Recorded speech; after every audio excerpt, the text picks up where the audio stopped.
최경영의 최강 시사.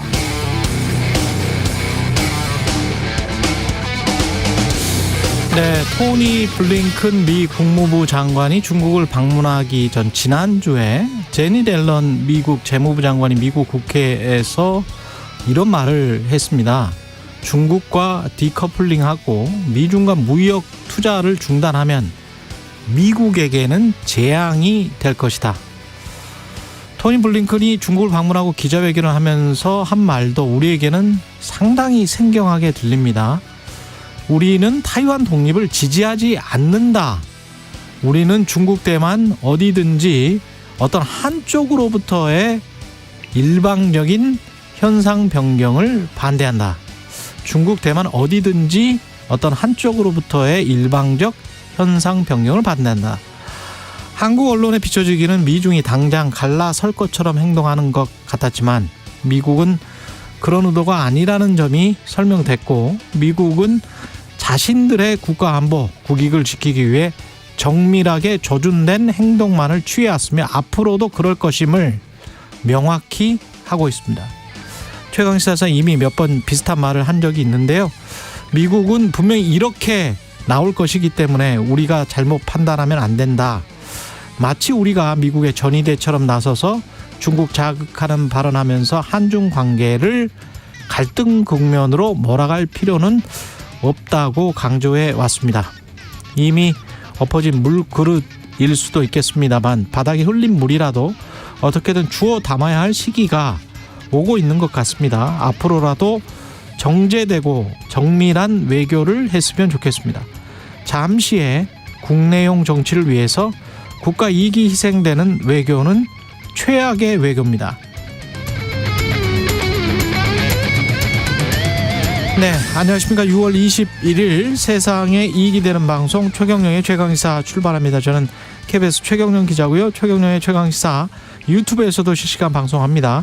문자 참여는 짧은 문자 50원, 긴 문자 100원이 드는 샵 9730 콩오플 무료고요. KBS 1라디오 채널 정치, 경제, 사회, 문화 등 다양한 명품 콘텐츠가 있습니다. 구독과 좋아요, 댓글 많이 부탁드리고요. 오늘 최강시사 국민의힘 김기현 대표가 제안한 의원 감축안에 대해서 조혜진 국민의힘 의원에게 들어보고요. 추미애 전 법무부 장관 나옵니다. 2부에서 길게 만나보겠습니다.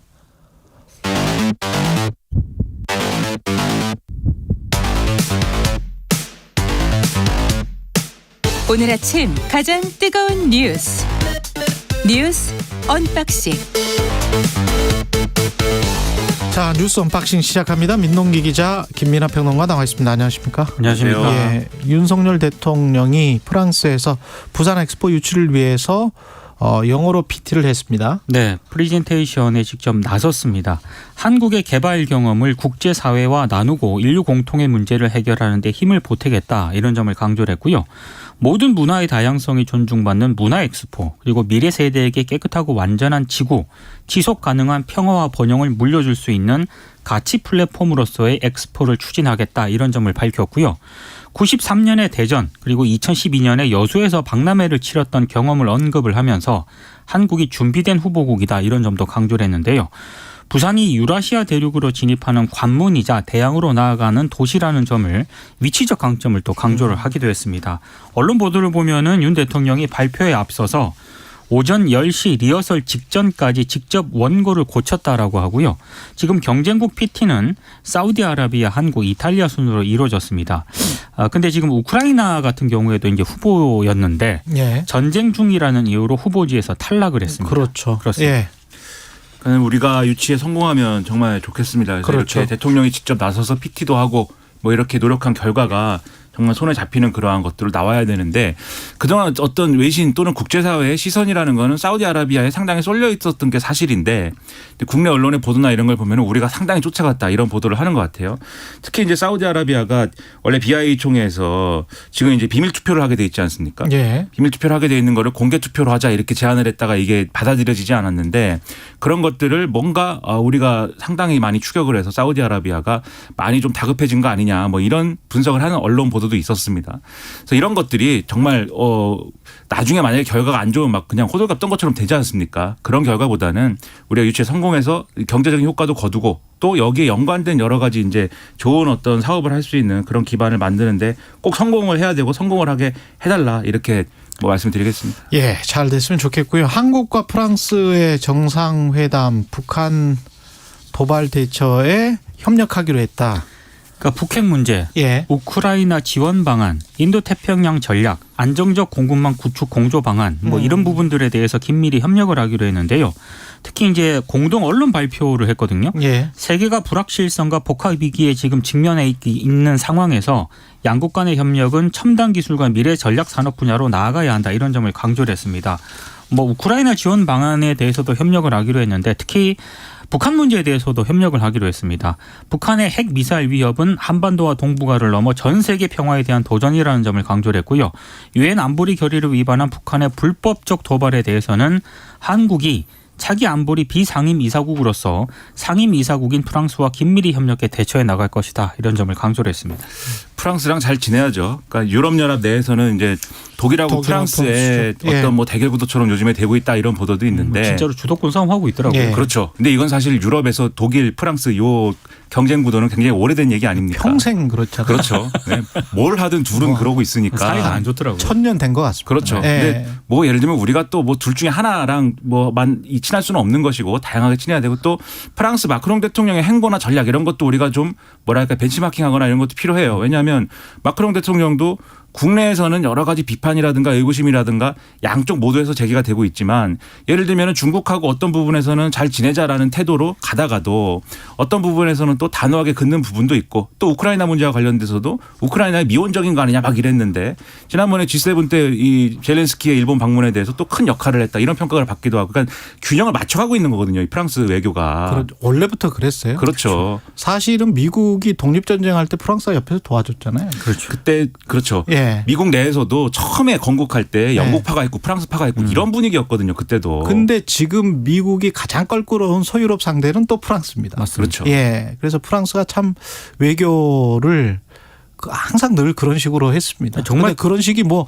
나쁘다는 의미가 아니고. 예. 국익이 최우선이니까요. 예. 네. 그런 식의. 그래서 뭐 드골이 또 그냥 독자적으로 핵 개발을 해버리고요. 예. 그렇죠. 그런 지혜를 좀 배우는 계기도 됐으면 한다 이런 생각입니다. 엘리엇이 이게 이 주로 투자를 하고 뭐 샤크라고 할 수 있겠습니다. 일종의 이제 상어떼처럼 이렇게 그렇죠. 왔다 갔다 하는 사모펀드 뭐 이런 쪽인데 1조 원 그 삼성물산 그 합병 때문에 1조 원 정도 손해를 봤다 그래서 우리 정부를 상대로 지금 소송을 했습니다. 그죠? 그러니까 예. 투자자 국가 분쟁 해결 절차에서 예. 한국 정부가 1,300억을 물어주게 됐습니다. 일단 그 중재재판정부가요. 엘리엇 쪽의 주장 일부를 인용을 해서 우리 정부에 690억 이게 지급을 명했거든요. 예. 근데 이제 690억만 지급을 해야 되는 게 아니라 지연이자가 있습니다. 지연이자가 있겠죠. 이 지연이자 합치면 한 1,000억 정도 되고요. 법률 비용도 있거든요. 이것까지 합치게 되면 약 한 1,300억 정도 이제 물어줘야 되는 그런 상황인데 이 사건의 발단은 많은 분들이 아시겠지만 삼성물산과 제일모직이 합병한 2015년에 이제 발생을 그랬죠. 했습니다. 당시 삼성물산 지분 7.12%를 엘리엇이 보유하고 있었는데 당시 합병에 반대를 했거든요. 예. 근데 삼성물산의 최대 주주였던 국민연금공단이 찬성을 해서 합병이 성사가 됐고 그랬습니다. 당시 합병 비율이 1대 0.35였기 때문에 삼성물산 주주들에게는 상당히 불리하게 작용을 했습니다. 그래서 엔지 엘리엇이 삼성물산과 제일모직 합병 과정에서 한국 정부가 국민연금 의사결정에 부당하게 개입했다면서 손해배상을 요구를 한 그런 상황이었거든요. 근데 어찌됐든 지금 뭐 일단 뭐 일부 승소라고 언론들이 판결을 하고 있고 법무부도 어제 일부 승소, 일부 패소. 네, 예. 엘리엇이 청구한 금액 가운데 약 7% 정도가 인용이 됐다. 그래서 우리 정부가 93% 승소했다라고 이제 입장을 밝혔는데 한 가지 좀 이상한 대목이 하나 있습니다. 예.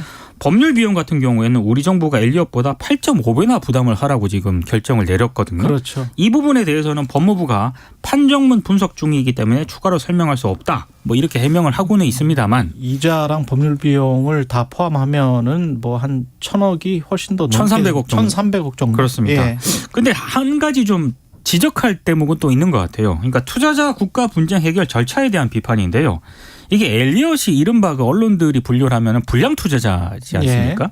이게 불량 투자자도 보호하는 이 투자자 국가 분쟁 해결 절차에 대해서는 여러 가지 또 비판도 제기가 되고 있는 상황입니다. 그건 미국한테 이야기를 해야죠. 미국 기준인데.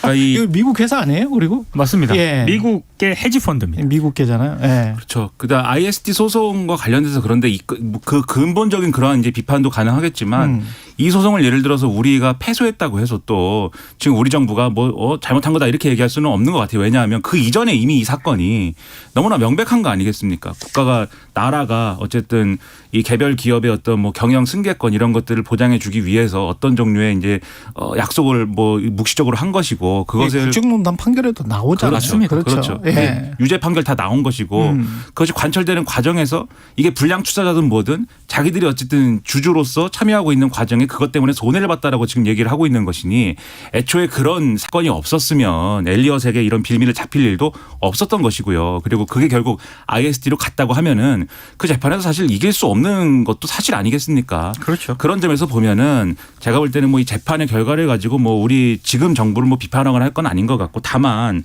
저는 이걸 다루는 태도가 좀 이상하다고 생각하는 대목은 예를 들면 엘리엇이 배상액으로 주장했던 게 우리 돈으로 한 1조 원 정도 되는데 그중에 이 어쨌든 인용된 게 7%다라는 논리고 그래서 93%가 승소다라는 설명을 법무부가 하는 거지 않습니까? 저는 그런 설명을 왜 하는가 이런 의문이 있어요. 왜냐하면 배상액은 엘리엇이 주장을 한 거지 않습니까? 주장한 액수가 그런 거지 않습니까? 그렇죠. 자기들의 산정 기준이 있겠지만 보통 이런 ISD 소송하고 이러면은 이런 헤지펀드나 이런 데서는 과다하게 잡거든요. 그렇겠죠. 이 배상액을. 예. 그렇기 때문에 여기서 몇 퍼센트가 인용됐기 때문에 사실상 승소다.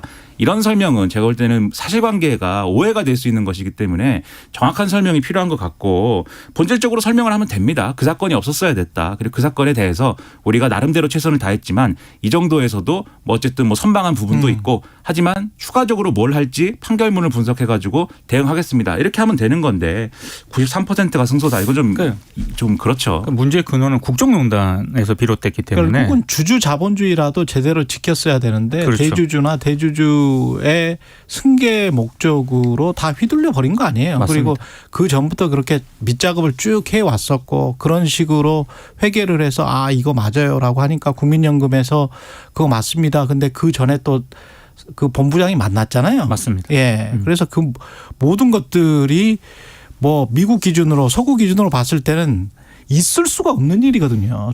주주 자본주의라는 뭐 가장 자본주의 중에서는 가장 우파 자본주의라고 할 수 있는데 그 주주 자본주의로서도 있을 수가 없는 일을 한국 정부의 무기나 인지는 모르겠으나 국민연금공단은 거기에 관해서 책임을 질 수밖에 없는 그 팩트들이 다 나와버렸기 때문에 그거를 뭐라고 변명할 수 있을까요? 앞으로 주주 자본주의라도 제대로 정착시키기 위해서 투명한 주식 시장을 만들자 이렇게 나오는 게 맞는 것 같습니다. 그렇죠. 예. 뭐 한마디만 덧붙이면은 이 그래도 이제 어쨌든 소송 과정에서의 쟁점은 이런 거였다고 하는 거예요. 언론 보도를 보면은 엘리엇은 어쨌든 그것 때문에 손해를 봤다고 하는 것이고 법무부는 그 당시에 개입을 정부가 뭐 어떤 방식으로든 하지 않았다고 할지라도 그러니까 국민연금이 자체적인 판단을 통해서 그러한 결론으로 갔을지는 그거는 모를 일이다. 그러니까 똑같은 결론이 났을 수도 있다. 뭐 이런 논리였다는 건데 그렇죠. 이 결과를 놓으면 그것이 뭐 받아들여졌다고 보기에는 좀 어렵다.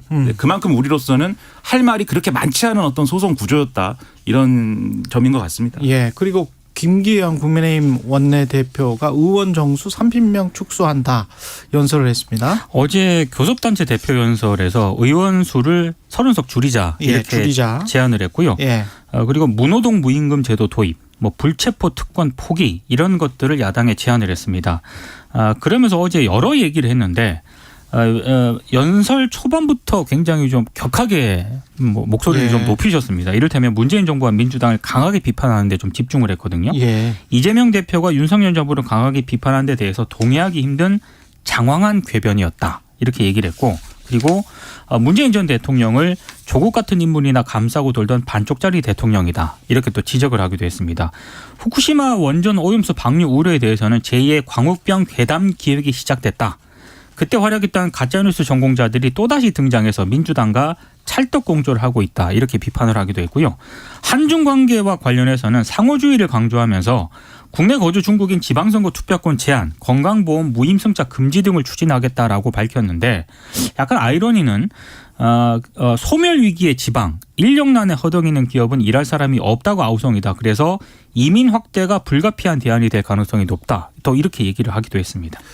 어제 김기현 대표의 연설 어떤 톤은 지금 말씀하셨지만 선거 유세 연설에 거의 준하는 그런 거였습니다. 그래서 저는 그걸 보면서 이게 뭔가 정치적인 어떠한 그런 의도, 목적, 목표 이런 것을 가지고 어쨌든 진행되는 그런 톤이구나 이렇게 느꼈는데 실제로 이 언론 보도한 걸 보면은 김기현 대표가 이재명 대표 교섭단체 연설하기 전에는 이 정치 쇄신안에 집중하는 좀 차분한 톤으로 준비를 했는데 이재명 대표가 이제 예를 들면은 뭐 여러 가지 정부 비판, 뭐 압구정 정권이다 이러면서 비판을 막 나를 세웠지 않습니까? 예. 그래서 우리도 가만히 있을 수 없다 뭐 이렇게 한 느낌인 것 같아요. 그래서 이렇게 나온 것 같은데 저는 어쨌든 뭐 이런 어떤 정치 쟁점화되는 어떤 국내 정치적 요인들이 여러 가지가 있겠지만 어쨌든 주목이 되는 것은 이 정치 쇄신안에 국회의원 정수 10% 감축에 대해서 예를 들면 어제 이제 정개특위 공론조사 관련돼서 하는 논의에서도 나온 얘기인데 박원순 서울대 교수가 이렇게 얘기했거든요. 공론조사 자료 이 설명하고 만든 그 교수 중 한 명인 박원호 교수가 예를 들면은 국회의원 정수 늘려야 된다, 비례대표 늘려야 된다 이 주장에 대해서 길 걷는 정치학자 10명 붙잡고 물어보면 9명은 늘려야 된다고 하고 비례대표 늘려야 된다고 한다. 그렇기 때문에 지금의 어떤 공론조사 결과를 이 편향됐다고 보기는 어렵다 이 얘기를 한 바 있는데 뒤집어 얘기하면은 국회의원 정수 10% 감축하자라고 하는 것은 뭐 국민들이 어떤 정서상의 문제로 그렇게 주장할 수 있겠지만 정치학적으로 또는 어떤 전문가들의 시선에서는 지금 납득할 수 없는 얘기입니다. 다른 나라 비교해서도 이 국회의원 숫자가 적은 취지인 것이고요. 우리는 그렇기 때문에 이러한 발언은 오히려 민주당. 그렇죠. 예. 그렇죠. 오히려 이제 선거 개혁을 하지 않겠다라는 취지 아니냐 이런 의심이 있고 그다음에 중국 얘기는 저는 투표권 문제는 예를 들면 외국인들에게 투표권을 줄 수도 있고 안 줄 수도 있는 문제라고 봐요. 그래서 그거는 합리적으로 논의를 해서 결론을 내는 것이 좋고 지금 지방선거에 대해서만 이 주민에 대해서 영주권을 가진 주민에 대해서 외국인에게 투표권을 주는 거지 않습니까? 그래서 만약에 이게 불필요하고 문제가 있다 그러면 그건 법을 바꿔가지고 없애면 되죠. 근데 예를 들면은 상호주의에 입각한다고 이제 전제를 했기 때문에 어느 나라에서 우리 국적인 어떤 영주권 가진 시민에게 투표권 주는 나라만 우리가 투표권을 부여한다. 이렇게 되면 이거는 논란이 있을 수 있는 방식이 아닌가 저는 그런 생각이 들어요. 차별 문제, 뭐 형평성 문제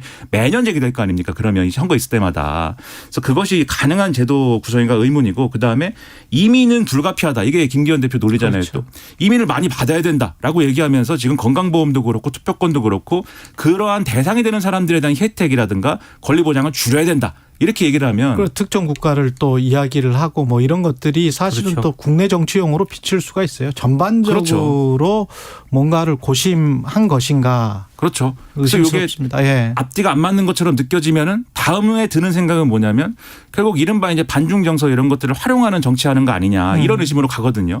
그러니까 야당 전임 정권을 통해서 계속 반일 죽창가로 일관했다 이렇게 비판하지 않았습니까? 그러면 이번 정권 국민의힘은 그러한 어떤 편향에 빠지지 않는 그러한 정치를 해야 되는데 예. 반대편으로 생각되는 반일 주창가의 중국 버전으로 간다. 이러면 또 안 되는 거잖아요. 예. 그런 비판을 좀 의식했으면 좋겠다라는 생각입니다. 그리고 주루미님이 김기현 의원은 당 대표지 원내대표가 아니다. 원내대표라고 우리가 그랬었나요? 예. 중간에 그런 이야기가 나왔었나 봅니다. 그래서 지적하신 것 같고요. 감사합니다. 예, 당대표 맞죠. 예. 국민의힘이 그리고 이준석 태영호 지역구 등 포함해서 보류 지역을 결정을 했어요. 네 곳을 보류 지역으로 결정을 했는데요. 예. 이 네 곳이 노원병 강남갑, 부산 중구 영도구 그리고 경남 사천시 남해군 하동군인데 예. 노원병하고 강남갑은 이준석 전 대표와 태영호 의원의 지역구고요. 예. 부산 중영도구는 황보승 의원이 탈당한 지역입니다. 그리고 경남 사천시 남해군 하동구는 하영재 의원의 이제 지역인데 뭐 이준석 전 대표하고 태영호 의원 같은 경우에는 아무래도 지금 당원권이 정지가 되지 않았습니까? 그래서 이제 보류 지역으로 결정을 한 것 같고 황보승 의원 같은 경우는 탈당을 했기 때문에 보류 지역이고 경남 사천시 남해군 하동군 같은 경우에는 하영재 의원이 정치자금법 위반 혐의로 기소된 지역입니다.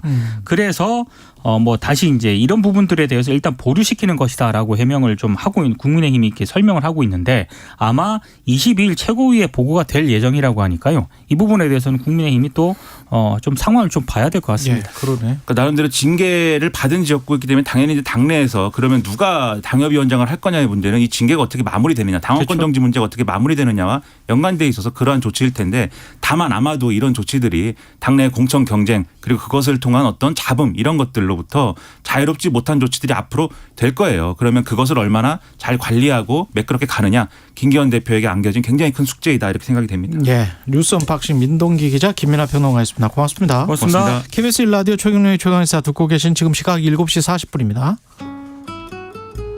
최강시사 출근길 날씨 정보입니다. 지금 빗길입니다. 중부와 경상권 중심으로 특히 비가 내리고 있는 상황이고요. 충청 일부나 전라권은 잠시 소강 상태입니다. 오늘 곳곳에 20에서 50mm의 비가 지금까지 내렸고 서울도 30mm가 기록됐는데요. 앞으로 전국적으로 5에서 40mm의 비가 더 예상되고요. 울릉도 독도는 20에서 60mm의 강우량 전망됩니다. 흐린 가운데 서울, 인천, 경기 서부, 충남과 전라, 경남권 낮까지, 경기 동부와 강원 북부 늦은 오후까지, 강원 중남부와 충북 경북 밤까지 비가 오고 제주도는 빗방울 예보 있고요. 내일은 중부와 경북 내륙에 또 소나기 지나겠습니다. 장맛비를 뿌릴 정체전선은 제주 남쪽 먼바다에 머물고 있는데요. 이번 주 일요일인 25일경 무렵 제주에 장맛비를 먼저 뿌릴 가능성이 있고요. 오늘 낮 기온 대부분 그래도 이제 덥지 않은 수준으로 머물고 있습니다. 하지만 비가 내리면서 습도가 좀 높아진 상황이라 끈끈할 수 있는데요. 서울, 광주 오늘 낮 기온 26도, 세종대전 27도, 대구는 29도로 좀 덥겠고요. 전국적으로 기온은 평년과 비슷하겠습니다. 지금 서울 기온 19.4도, 어제부터 지금까지 서울에 30mm의 비가 왔습니다. 최경영의 최강시사 출근길 날씨 정보 최영우였습니다. 계속해서 이 시각 교통 상황은 KBS 교통정보센터 이현 씨가 정리해드립니다. 네, 출근길 어제 그제보다 여유있게 출발하고 있습니다. 다만 오늘 빗길이죠. 빗길에 사고가 발생한 곳들이 있어서 살펴볼게요. 수도권 제일순환고속도로 판교에서 일산 쪽입니다. 청계요금소 앞인데요. 옆으로 넘어진 화물차를 처리하고 있습니다. 4차로와 5차로가 막혀 있으니까 차로 변경 유의하셔야겠고요. 2km가량 여파를 받고 있습니다. 서울은 의정부와 이어지는 동부간선도로입니다. 용비교 부근에서 버스 관련한 사고 발생했습니다. 뒤쪽 정체가 더 심해지고 있는데요. 도봉지하차도 입구부터 막히기 시작합니다. 그래서 성수 분기점까지 가는 데는 50분 이상 필요하겠습니다. 또 이 영향으로 내부순환도로 마장램프에서 성동 분기점 쪽의 이동도 더 어려워진 상황입니다. KBS 교통정보센터였습니다. 오늘 하루 이슈의 중심, 당신의 아침을 책임지는 직격 인터뷰. 여러분은 지금 KBS 1라디오 최경영의 최강시사와 함께하고 계십니다. 네, 김기현 국민의힘 대표가 어제 국회 연설에서 야당을 향해서 3가지 정치 쇄신안을 제안을 했는데요. 국민의힘 조혜진 의원과 자세히 살펴보겠습니다. 안녕하십니까? 예, 반갑습니다. 조혜진입니다. 예, 김기현 대표 연설 이야기하기 전에 윤석열 대통령의 영어 연설 어떻게 보셨어요? 국내파거든요. 영어가. 예. 유학을 하신 분도 아니고 영문학을 전공한 분도 아닌데 지난번에 미 의회 연설에 이어서 이번 그런 엑스포 예. PT 연설을 보면서 많은 국민들이 아마 비슷하게 생각하셨을 것 같아요. 어디서 저렇게 영어를 공부하셨지, 언제 공부할 시간이 됐지, 그런 생각이 들었을 것 같은데, 그러면서 또 대통령의 이 패러다임이, 대통령 리더십의 패러다임이 바뀌고 있다는 느낌도 듭니다. 그 옛날에 지금까지는 그거는 뭐 다른 나라는 지금까지도 마찬가지지만은 예. 밑에 그 담당자들이나 실무자들이 가서 PT를 하는 거지. 국가의 최고 책임자인 대통령이 직접 PT에 참여한다는 거는 그렇죠. 예가 없었거든요. 예, 못 본 것 같아요. 그래서 그만큼 또 엑스포가 중요하고 그 경제나 모든 면에서 어려운 여건에서 성장의 새로운 동력을 만들어내기 위해서 애를 쓰시는구나 하는 생각도 들고 그게 또 대통령께서 국민들에게 약속했던 제1호 대한민국 제1호 영업사원을 이제 행동으로 실천하는 모습으로도 보이고 그런 만큼 우리가 후발주자에서 사실은 그 기대가 적었는데 예. 그 기대를 더 크게 하는 그런 측면도 있는 것 같습니다. 상황이 좀 좋아지는 것 같습니까? 어떻습니까? 우리가 그렇게 만들어내 가는 거죠. 예. 사실은 88 올림픽도 그랬었고 그렇죠. 2002 월드컵도 일본이 거의 다 뭐 그 개최권을 선점하고 있는데 우리가 후발로 뛰어들어가지고 공동 유치를 만들어내고. 그렇네요. 예. 예, 이번도 사우디가 우리보다 훨씬 더 앞서가 있다고 대개 다 그렇게 봤는데 가능성이 있을까 싶었는데 뒤늦게 뛰어들어가지고 지금 상당히 가능성을 높여놓고 빈살만 왕세자가 우리 대통령 직접 PT 이야기를 듣고서는 바로 파리로 쫓아오고 그 다른 경쟁 국가들 이태리 그 총리라든가 경쟁 국가들 수반들도 현장으로 쫓아오게 만드는 결국은 사우디와 우리 싸움이라고 보세요? 예, 저는 그렇게 봅니다. 예, 사우디와 부산이다. 예, 리야드하고 리야드와 부산이다. 예. 알겠습니다. 잘 됐으면 좋겠습니다. 예. 그 김기현 대표 같은 경우는 일단 하나하나씩 살펴보면 의원 숫자를 한 10% 줄이자 그래도 국회는 잘 돌아간다. 예. 이거는 당론으로 지금 추진이 되는 건가요? 아니요. 아직 정식 당론 그 의결 절차는 없었고요. 당론 채택은 당대표 소관이 아니라 원내대표 소관입니다. 아직은 원내대표가 그 당론 채택을 위해서 의총을 소집하겠다든가 이런 공지는 없었던 상태인데 예.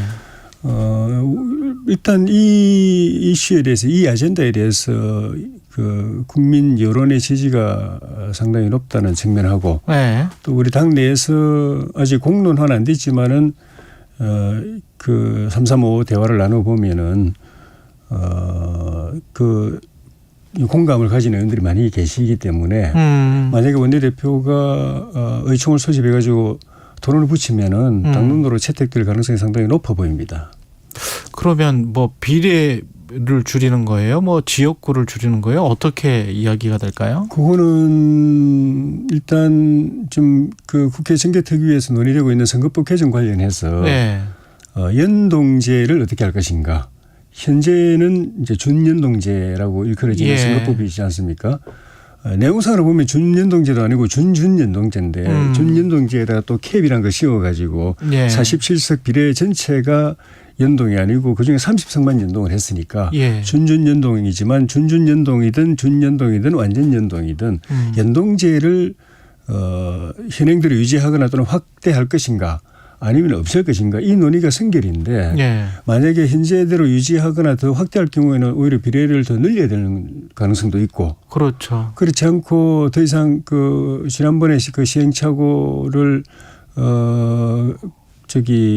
근거로 해가지고 연동제는 더 이상 불필요하다라고 결론 내려지면은 비례 그 의석을 줄일 방안이 있는데 그거는 제 개인적으로는 그건 비례를 줄여야 비례를 축소하거나 없애야 없애는 식으로 전체 의석을 줄여야 되는 것 아닌가 생각합니다.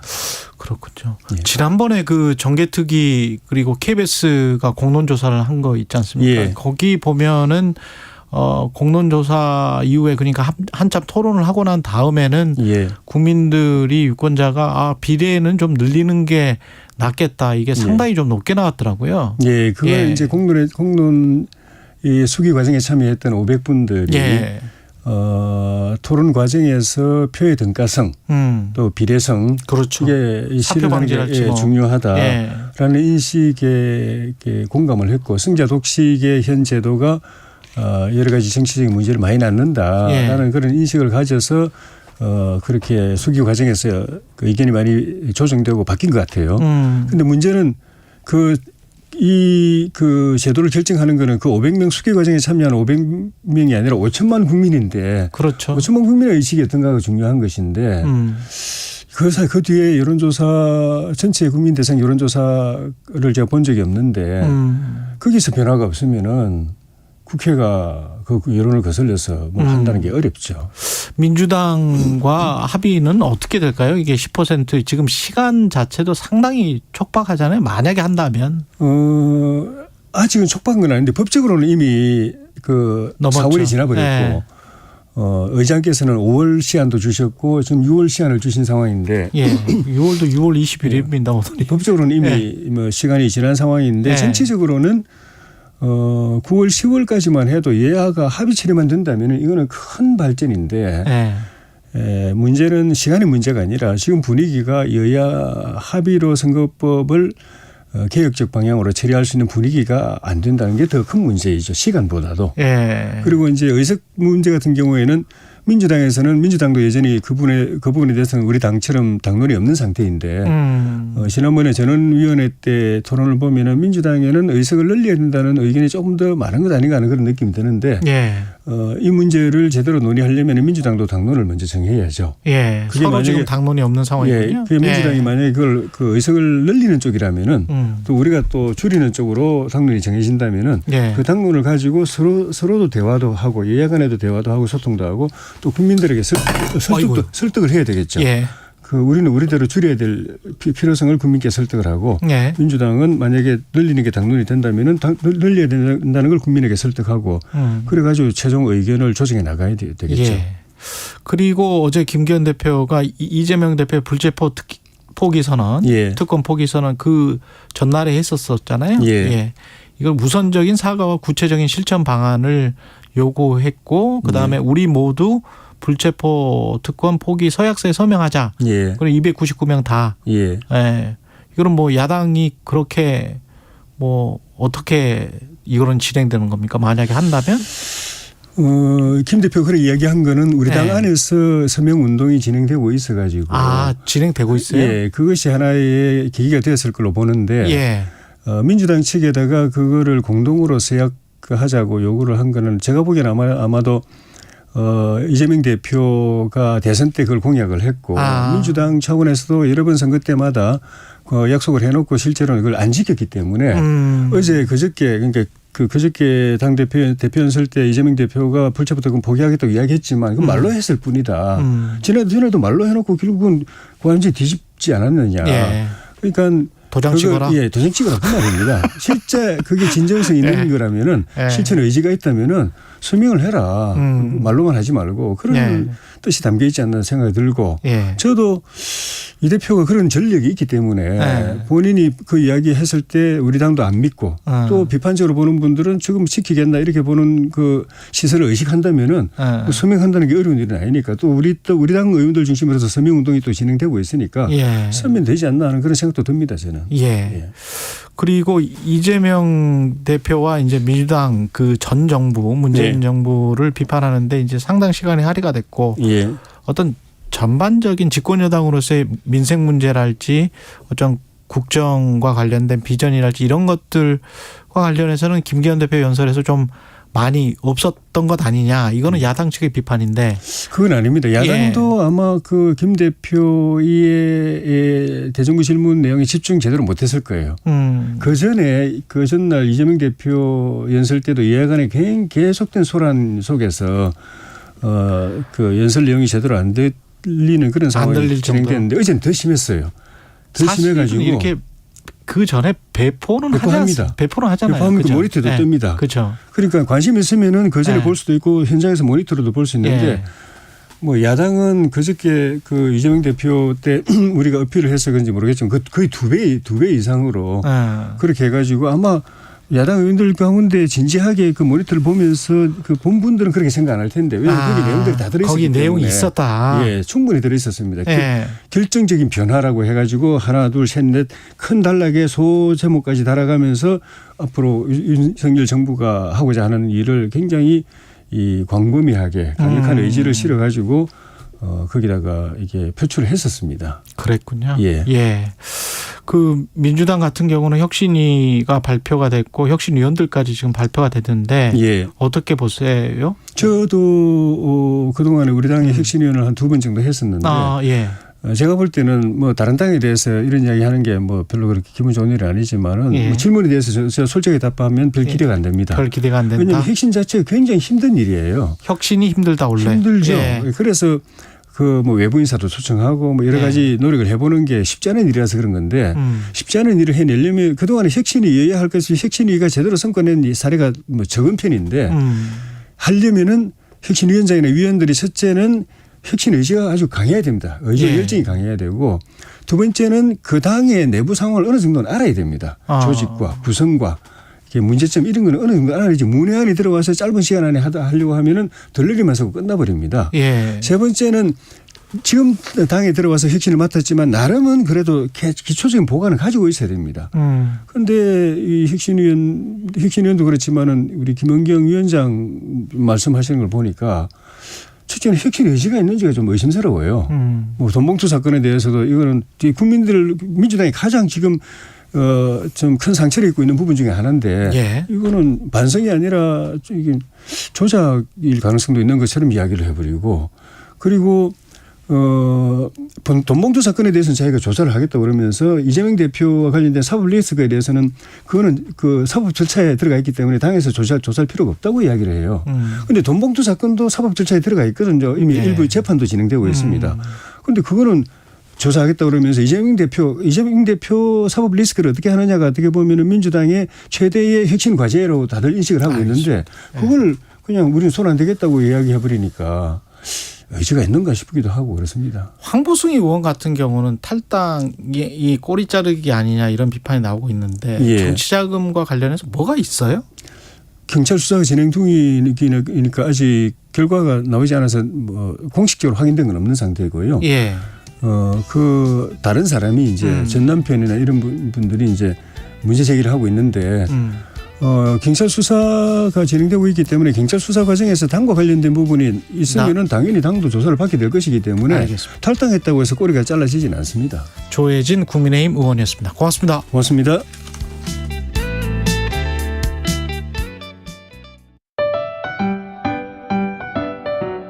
(2023) KBS 1라디오 연중기획 낮은 목소리 당신의 목소리를 들려주세요. 예, 안녕하세요. 저는 중공업에서 근무하는 윤상수라고 합니다. 40년 중에 30년을 크레인에 일을 했습니다. 지퍼 크레인, 그 장비 350톤을 운전하는데 부록 탑재도 하고 뭐 일반 장비 그리고 자재 이런 것을 탑재를 주 업무로 하고 있습니다. 제가 입사해가지고 크레인 관련된 일을 하신 분들이 가장 부러웠거든요. 무조건 해야 되겠다 생각해가지고 그래서 제가 뭐 자격증 따로 뭐 부산까지 가고 그렇게 해가지고 꿈을 이뤘는데 근데 이제 조선사업이 그 이전에는 수주가 너무 안 돼가지고 4년 동안 구조조정을 했거든요. 제 옆에 있는 그 동료들이나 뭐 선배 이런 분들이 안타깝게도 제 곁을 다 떠나갔거든요. 정말 그 안타까운 그런 그 현실을 느꼈는데 주거 수주가 갑자기 많이 되다 보니까 인력이 부족해가지고 공정이 뭐 지연되는 사례가 많은데 그 40년 몸담으면서 참 안타깝거든요. 지금까지 그런 현상이 없었는데 지금 뭐 국가적으로도 보면 손실이고 한데 미래지향적으로 꿈을 가지시고 많이 지원해 주셔가지고 국가 산업 발전에 조그마한 힘이 돼 주기를 진심으로 기원하고 바랍니다. 그래서 저도 이제 뭐 회사 40년 다니니까 사고 없이 정년퇴직까지 잘 마무리하는 게 저한테는 가장 소중한 목표고 희망입니다. 오늘 하루도 묵묵히 살아가는 당신의 이야기를 들어봅니다. KBS 1라디오 연중기획 낮은 목소리였습니다.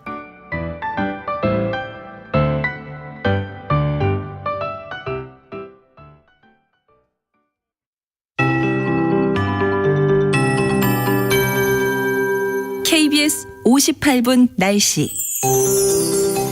현재 중부와 경상권에 비가 내리고 있습니다. 오늘은 이렇게 강원권에 돌풍, 천둥, 번개를 동반해 강한 비가 내리고 있는 상황인데요. 충청 일부나 전라권은 잠시 비가 소강 상태를 보이기도 하고 있습니다. 서울은 지금 30mm의 비를 넘겨섰고요. 곳곳에 20에서 50mm 안팎의 비가 밤새 지났습니다. 오늘은 낮까지 비가 오는 곳은 서울, 인천, 경기 서부, 충남, 전라, 경남권이고요. 경기 동부나 강원 북부 늦은 오후까지 강원 남부와 충북, 경북 밤까지 비가 옵니다. 제주도는 빗방울이 예상되고요. 오늘 울릉도 독도가 20에서 60, 그 밖에 전국 5에서 40mm의 강우를 기록하겠고요. 내일은 서울, 경기 등 중부와 경북 내륙에 또 한 차례 소나기 예보가 있습니다. 당분간 기온이 크게 오르진 않겠습니다. 서울 아침 기온 현재 19도, 전국이 18도에서 22도로 어제보다 좀 낮은 곳도 많은 편이고요. 평년을 약간 밑도는 곳이 있습니다. 낮 기온은 서울, 광주 26도, 서울은 어제와 비슷하겠고요. 평년보단 2도가량 낮은 기온 예상됩니다. 세종, 대전 27, 대구 29도 등으로 전국이 23도에서 29도 분포에 그치겠고요. 미세먼지와 오존 농도 오늘 내일 모두 비교적 무난한 곳이 많겠습니다. 현재 서울 기온은 19.6도, 지금까지 서울에 30.3mm의 비가 왔습니다. 최영우였습니다.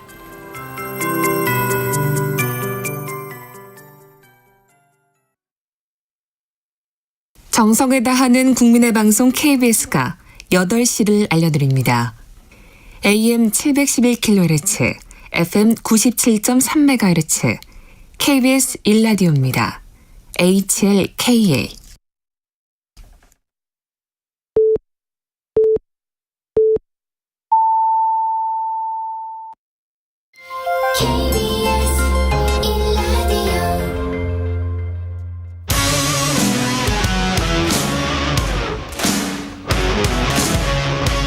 오늘 하루 이슈의 중심 최경영의 최강 시사. 네, 정말 오랜만에 모셨는데요. 바로 소개해드리겠습니다. 추미애 전 법무부 장관 나오셨습니다. 안녕하십니까? 안녕하세요. 예, 지상파 방송 중에는 저희 프로그램 첫 출연이신 것 같습니다. 네. 예, 몇 년 만에 오랜만에 뵙고요. 예, 그 동안에 어떻게 지내셨습니까? 아시겠지만 뭐 좀 답답하죠. 지금 상황이. 네. 예, 그래서 그냥 개인적으로는 저와 가족의 충전 시간이고요. 예. 네, 또 제가 좀 여러 가지 그 책 보면서 예. 사실 보고 싶었던 책들을 이렇게 쌓아놓고 있었어요. 예. 네. 그래서 그걸 그 책 산매경에 빠져 있었어요, 좀. 예. 네. 책도 보고 네. 바깥 세상도 보고 네. 대통령의 국정도 보셨을 거고, 그죠? 네, 네. 예, 어떻게 생각하세요? 저는 지금 굉장히 위험한 상태다. 위험하다. 네, 어떻게 보면은 그 회복 탄력성을 실종할 수도 있다. 국가가? 네네. 한국이? 우리 한국이. 예. 마치 가만히 있으라라고 세월호 선장이 얘기를 해서 예. 그 말을 믿고 가만히 있었던 사람들이 고스란히 피해를 입었던 것처럼 대한민국 전체 국민이 대통령 한 사람이 가만히 있으라 마치 무슨 장대한 그런 큰 뭐 계획이 있는 것처럼 그렇게 하고 언론도 침묵을 하고 있고 비판을 하지 못하게 하고 있고 비판을 하면은 마치 그것이 비판 그 자체가 국익을 해치는 것처럼 몰아붙이고 하는 상황인 만큼 예. 네. 이렇게 가면은 그 세월호가 이 급변침으로 가라앉아 버렸듯이 국가 전체 대한민국호가 가라앉을 수 있겠구나 하는 굉장히 위험한 상황이다 이렇게 느끼죠. 반론 차원에서 이렇게 질문 드려볼게요. 한국이 그래도 자유민주주의 사회인데 대통령이 네. 아무리 권력이 크다고 해도 네. 그동안에 그래도 그렇게 저렇게 해서 이렇게 조금씩이라도 전진해 왔잖아요. 나중에 네. 보면. 네. 그 앞으로도 그러지 않을까, 그런 낙관적인 희망은 없습니까? 결국은 국민이 예. 그것을 극복해 온 우리나라의 역사가 있는 것이죠. 너무나 희생이 컸죠. 예. 네. 그런데 지금은 이 검찰 국가가 한쪽으로는 이 폭력 체제를 구축하고 있는 중 같고요. 예. 보다 심각하게는 저는 인간 안보를 파괴하고 있다. 인간 안보? 인간 안보. 네. 지금 뭐 가장 심각한 문제가 이 핵 폐기수 방류 문제잖아요. 예. 네. 그것에 대해서 사실 폭력 체제라는 것은 이 우리가 그 일제를 생각하면은 항일 자주 독립의 역사라고 우리가 얘기를 하지만 예. 보통 사람들한테는 그냥 그 공포 정치를 포갑 정치를 당한 거예요. 그러니까 폭력 체제의 극복의 역사라 할 수 있어요. 한마디로. 예. 그러면 일제 이후에 해방 이후에 우리가 이승만의 그 정치 체제가 친일 경찰, 고문 경찰, 특고를 중용해서 그 독재 체제를 구축을 했죠. 예. 우리가 그것을 4.19로 극복을 해냈죠.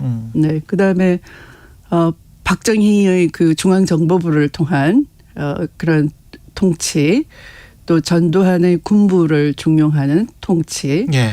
이걸 다 우리가 그 60이나 뭐 또 5.18이나 이런 것들로 극복을 하려고 몸부림을 친 거잖아요. 예. 촛불 이후에 등장한 이 검찰 통치 체제라고 하는 것은 검찰은 뭡니까? 그 지금 대통령의 경험은 검찰총장으로서 검찰총장이라는 것은 검찰총장 한 사람만 검사인 거예요. 예. 왜냐하면 그 검사 동일체의 원칙으로 그 조직 자체가 검찰총장에게 수렴이 돼야 되는 거예요. 상명하복 관계로. 예. 어떻게 보면 군대보다 더 심각한 거죠. 근데 그걸 정부에 그대로 지금. 그런데 지금은 저는 이것을 검사 동일체의 원칙이 입법부, 사법부까지 행정부뿐만이 아니고 행정부뿐만 아니라 몽땅 다 대통령 한 사람의 뜻대로 그러니까 공직이나 관직이 국민에게 봉사해야 되잖아요. 예. 그리고 공직, 관직 사이에는 조직 간의 어떤 권한 위임도 있어야 되고 또 그 권한 위임자끼리의 상호 견제도 있어야 되고 다른 의견 내부 비판이 있어야 되는데 그게 일체 없는 거잖아요. 네. 그래서 검찰 국가다. 그러니까 이것이 검사 동일체의 원칙이 이 나라 공조직 전반에 번져 있는 저는 이것을 권력 동일체 원칙이다라고 말하고 싶어요. 검찰 국가의 네네. 권력 동일체 원칙이다.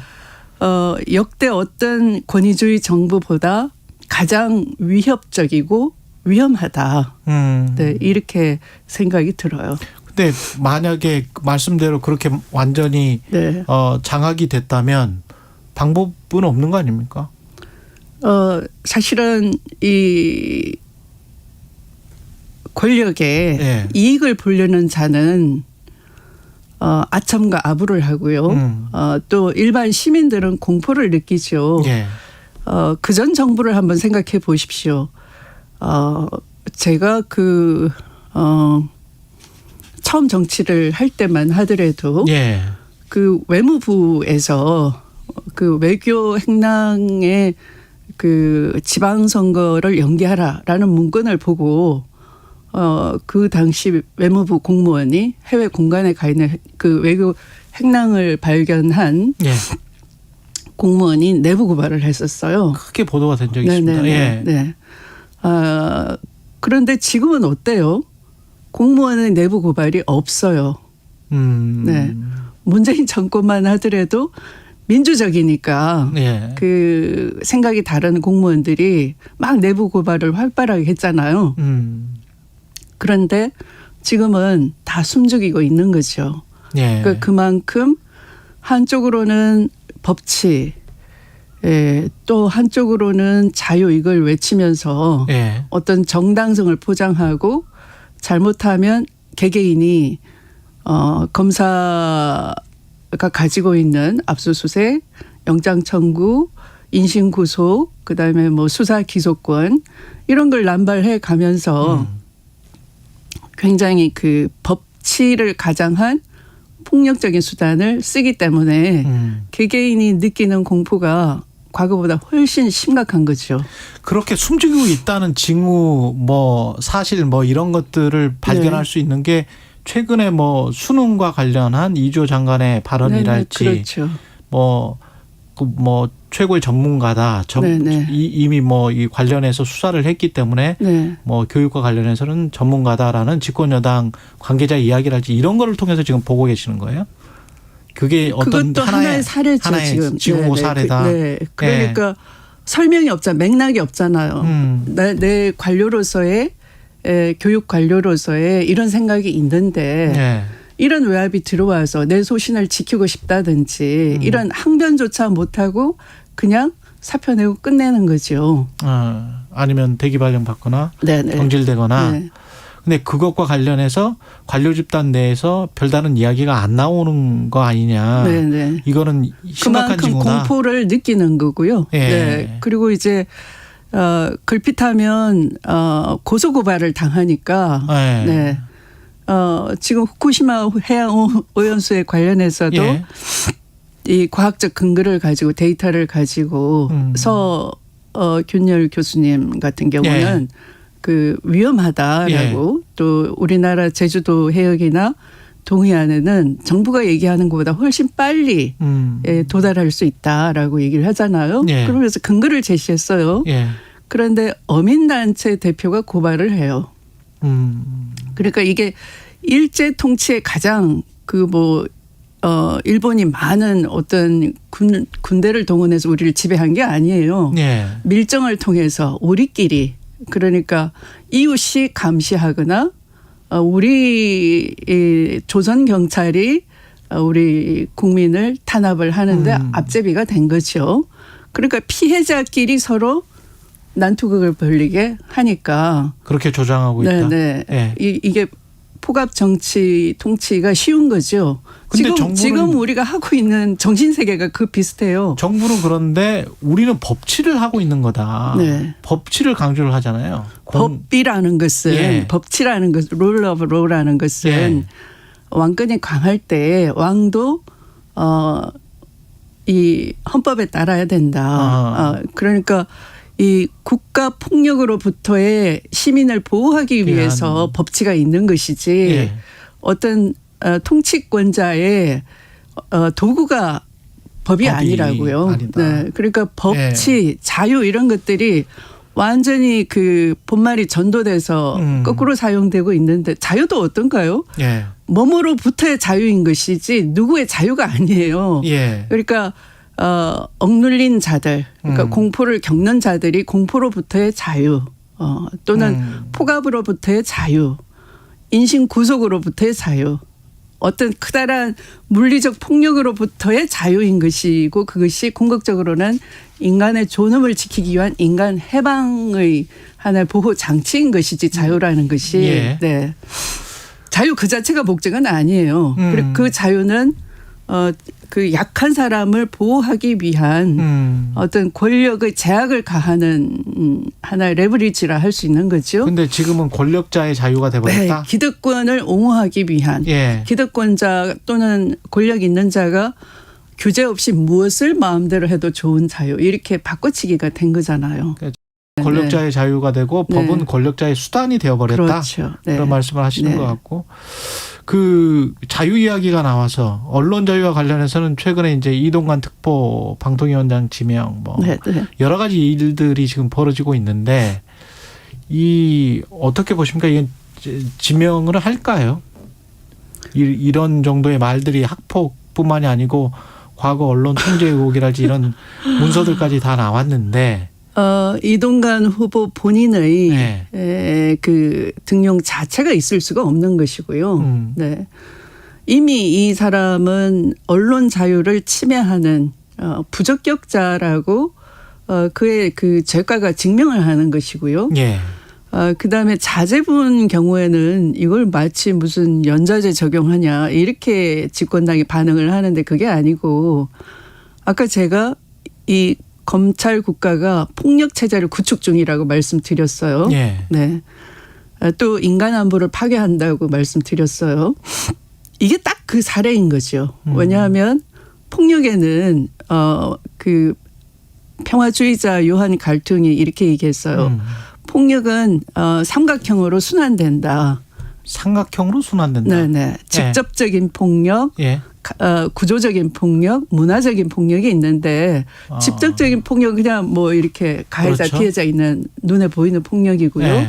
구조적인 폭력은 정치와 경제 분야에서 일어나는 착취와 억압 이것이죠. 약탈 뭐 이런 것들이 구조적 폭력이고 그러니까 사회 구조 모순에서 오는 문화적인 폭력은 법이나 교육이나 뭐 언론 이런 데서 있는 그죠. 그렇죠. 네. 근데 이 폭력은 문화적인 폭력에서 먼저 시작이 돼서 구조적인 폭력이 정당화를 하는 것이고 그다음에 그 구조적인 폭력에 익숙해지면은 직접적인 폭력이 만연한다는 거예요. 그럼 내가 맞을만 했나 보지 뭐 이렇게 되는 겁니까? 네. 그러면 그렇죠.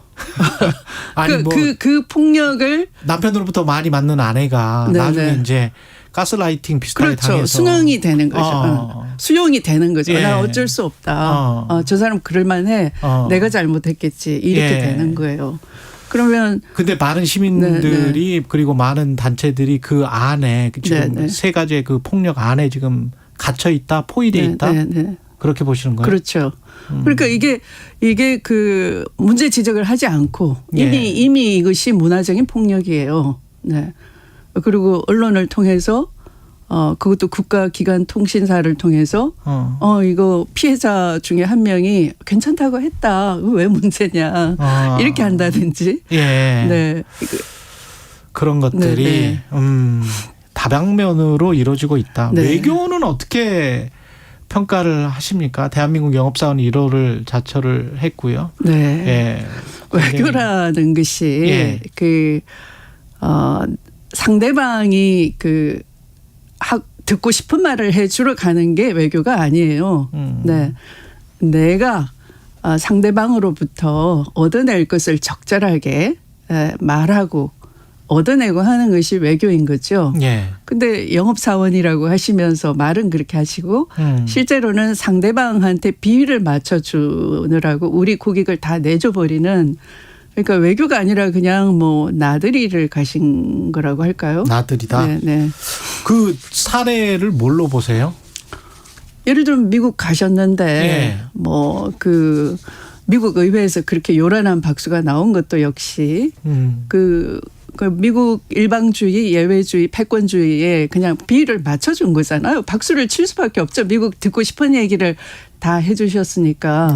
그리고 뭐 블레어 하우스에서 숙박을 하고 또 개목걸이 선물 받으시고 그다음에 마이크 잡고 그 만찬에서 노래 부르고 그러니까 그 환대에만 접대받는 것에만 몰두가 돼 있는 것이지 뭐 우리 IRA법에 의해서 전기차 보조금을 못 받게 됐다든지 차별을 당한다든지 뭐 이런 것들에 대해서 어떤 지적이나 또는 항의, 항변도 못하고 얻어온 것이 없잖아요. 고친 게 없다. 네네.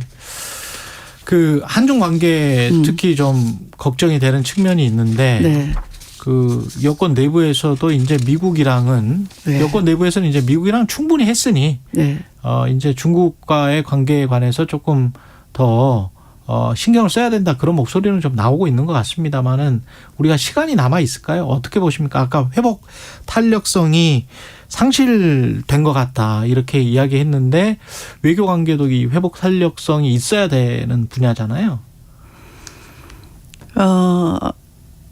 여지는 아직 없다고는 할 수는 없겠죠. 그런데 이제 미국도 좀 실기를 했어요. 뭐 토니 블링컨이 가서 하나의 중국 원칙을 좀 달래보려고 했죠 지금. 지지한다라고 하고 그랬지만 많이 실기하고 좀 늦지 않았나 하는 감은 있어요. 그러니까 이제 그냥 표면상으로는 뭐 고위급 회담 재개 정도인 것이고 그런데 한 2달 뒤에서부터는 미국의 그 대선 릴레이가 막 전개가 되죠. 그러니까 지금부터 한 2달 정도 남았는데 그때 되면 이제 시끄러워지는 거죠. 그때 되면 막 그 중국에게 다가서기도 미국 그러니까, 유권자 때문에 그렇죠. 바이든 대통령이나 뭐 공화당 쪽에서도 꺼려하겠지 아무래도 그렇죠. 그래서 이 2달간에 그러면 과연 어떤 실효적인 게 있을 수 있느냐. 그러니까 중국 입장에서도 이렇게 너무 예민하게 충돌 지점으로 가는 부글부글 끓는 정도를 이렇게 진화된 그 상태인 것이고 중국 나름의 대비는 이미 다 돼 있어요. 그러니까 뭐 미국으로 수출 못한다도 사실은 하노이를 통해서 베트남을 통해서 다 수출할 수 있는 그런 준비가 이미 시작이 돼 있는 거고요. 바이든도 그것을 묵인하고 있는 것이고요. 실제로 배터리나 뭐 이런 것도 뭐 포드랑 협력해가지고 지금 해버리니까요. 그러니까 경제적으로는 뭐 별 큰 차이가 있을 것 같지는 않은데 그러나 그들끼리는 그런데 이제 대중 정치에 있어서는 이 2달의 시간이 지나면 굉장히 시끄러워지는데 그때 되면 바이든이 통제 능력이 있을까? 왜냐하면 지금도 바이든 지지율은 그렇죠. 뭐 30%. 네네 예. 굉장히 낮기 때문에. 그렇죠. 네. 예. 네. 여야 현안으로 좀 들어가 보겠습니다. 국민의힘 같은 경우는 김기현 대표 어제 교섭단체 연설이 있었습니다마는 뭐 출범한 지 한 100일이 지났고요. 국민의힘 김기현 체제 국민의힘은 어떻게 평가하십니까? 한마디로 그냥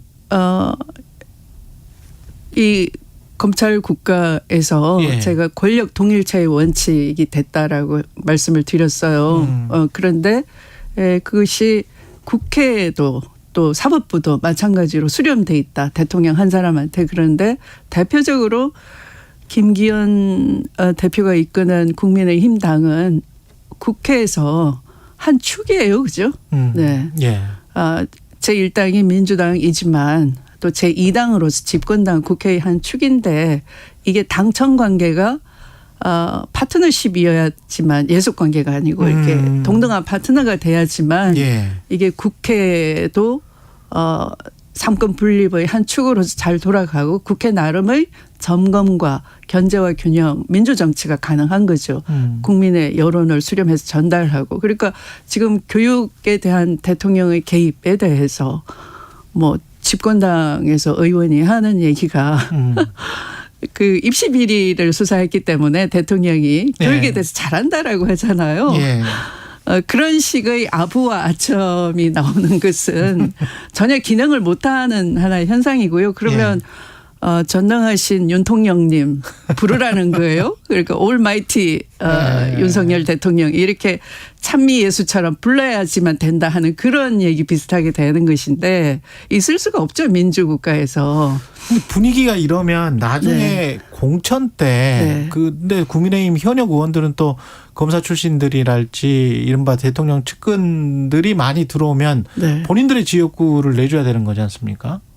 그래서 거기에서 어떤 갈등이 나올 가능성도 있지 않을까요? 그냥 그때는 본인의 정말 큰 이익이 달려 있는데 그대로 있지는 않을 것 같은데.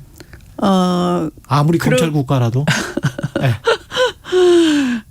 저는 그것이 이제 하나의 정당 정치에서는 정당 내의 리더십이 있어야 되거든요. 예. 그런데 이 정당 내의 리더십이 계속 이렇게 붕괴돼 가고 있는 거죠. 예를 들어 홍준표 대구시장에 대해서 뭐 상임 고문에 해촉하면서 봉쇄를 한다든지, 그러니까 그 입을 닫으라라고 한다든지, 그러니까 당내 그 건강한 이견을 전혀 조금도 그 한치도 용납하지 않는 그런 분위기가 굉장히 위험하다라고 느끼거든요. 예. 네. 민주당은 좀 다르잖아요. 하잖아요.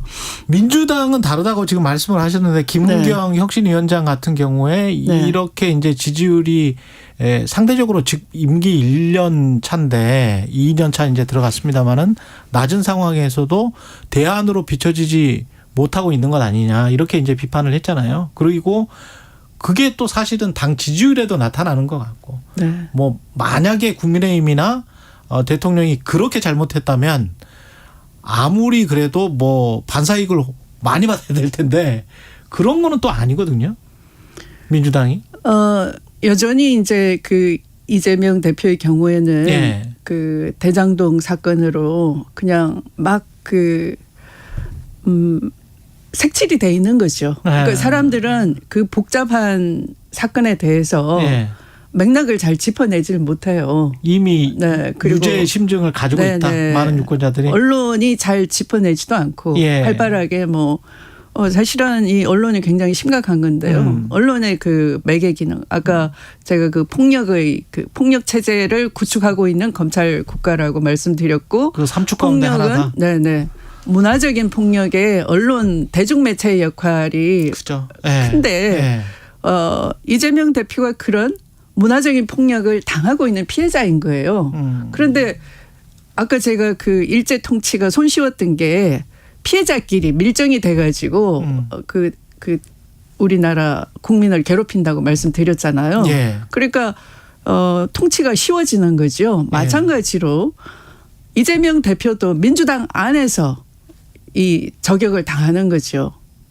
그러니까 사람들은 민주당 내에서 저렇게 이재명 대표를 또 지적하는 걸 보니 뭔가 대단히 잘못한 정말 실제 사법 리스크가 맞나 보다 이렇게 생각하는 거예요. 근데 진짜 사법 리스크가 현실화돼서 가령 예를 들어서 네. 불체포 특권 포기 선언을 했는데 또 어떤 체포영장이나 구속과 관련돼서 이제 영장 실질심사를 받게 된다면 그랬는데 법원의 판단은 지금 말씀하신 것과 다르다면 물론 이제 그 이후에 또 재판을 받아봐야 되겠지만 그런 상황에서 만약에 총선을 치러야 된다면 지금 말씀하신 어떤 전제들이 국민들한테는 이게 적용이 안 되는 거 아닙니까? 아, 이게 원래 뭔가 있었구나. 유죄 심증이 더 확고히 굳어지는 계기로 가지 않을까요?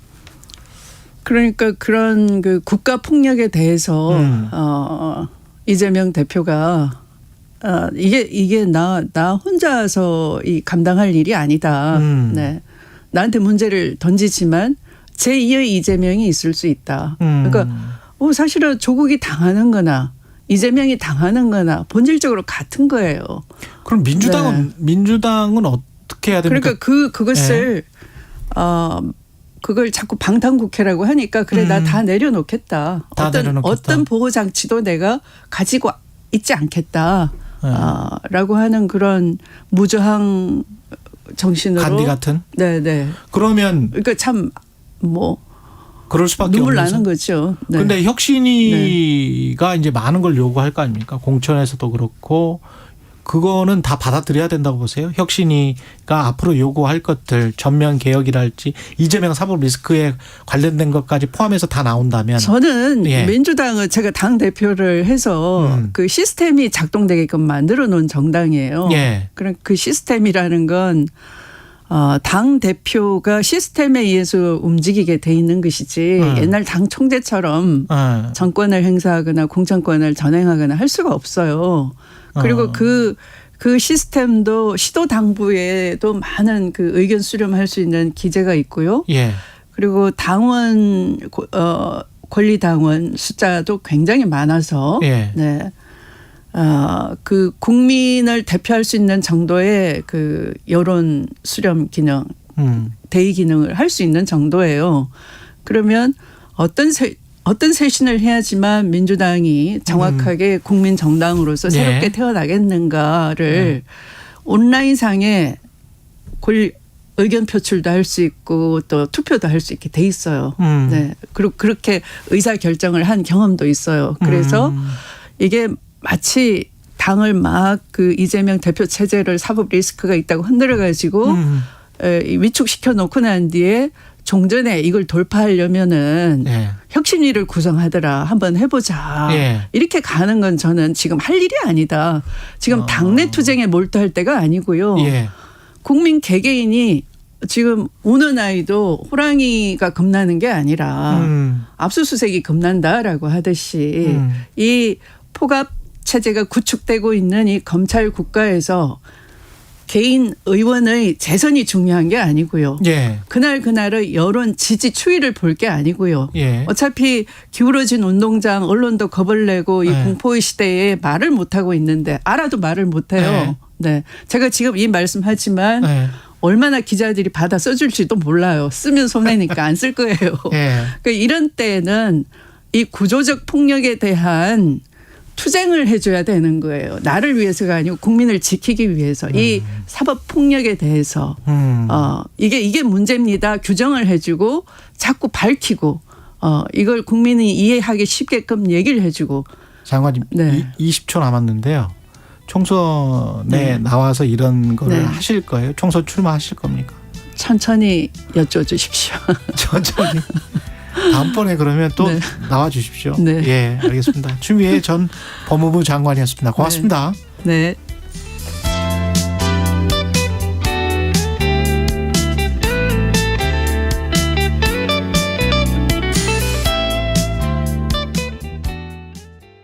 잠시 후 8시 반부터 일부 지역국에서는 해당 지역 방송을 보내드립니다.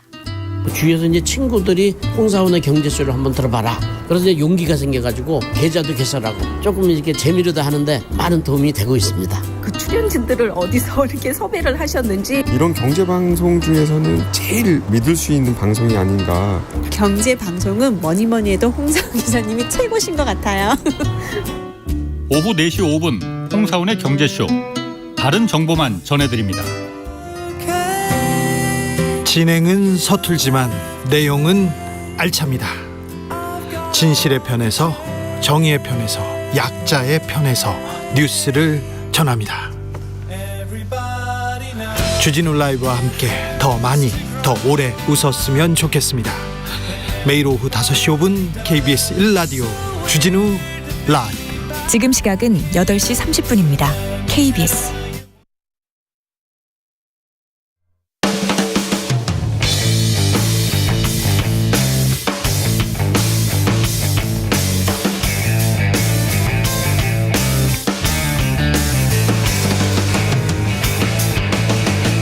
최경영의 최강 시사.